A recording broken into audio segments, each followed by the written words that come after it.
Gut health is a critical component to having a healthy diet, but also for weight loss. If your gut is not working well, you're really going to struggle with weight loss. So when we talk about gut health, the number one thing we have to look at is your stools and what they're doing. So if we look at this chart, it's called a Bristol stool chart. And this shows you different types of stools that you might see, and it gives you an indication of what your stomach's needing and what's lacking. So first of all, let's check what the different stool types look like. If you have a type 1 stool and you've got hard little round stools that are difficult to pass, you're probably constipated. And type 1 and 2 means you're definitely needing more roughage, more insoluble fiber. That's things like your fiber sticks, pip seeds, those kind of things are more roughage fiber.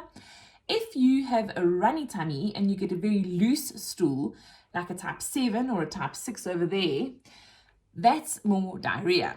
And it's a softer sort of stool. And the problem with that though is it's showing that you also need more soluble fiber. So you want to try and include more soft fiber like oats or soft vegetables. But oats is particularly good because it helps to also bind sort of fluid and make better, bulkier stools. Your type 4 is like the winning type of stool that we're all aiming for. It's a nice, soft, smooth stool, easy to pass. You want bulky stools. You don't want little small stools. You need to get bulk in. But to get good looking stools like this, there are 5 big factors that you've got to get right. You've got to have adequate fiber in your diet, and a combination of soluble and insoluble. You need lots of veg. You need a good 3 to 4 cups of vegetables every day. You need to move. If you are sedentary and you sit a lot, that whole gut peristalsis, so the gut moves in a push and pull fashion. We call that peristalsis. When you are not moving, your gut will not move. So you need to do walking's really good. Adequate fluid is critical. If you have eaten lots of high fiber all of a sudden and you're constipated now, you add a bunch of fiber, but you've got no fluid, you're going to be even more constipated. So water is really key, at least a glass of water for every 10 kilograms you weigh.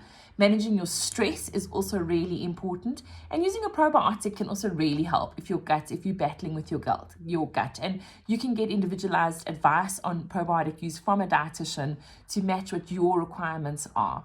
The thing with good gut health is when you have enough fiber in your diet, your body is able to produce short chain fatty acids. So acetate, propionate, butyrate, these are all big words.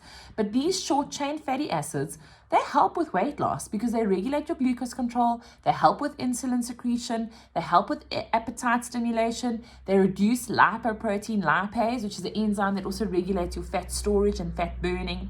So making sure you get adequate fiber is crucial.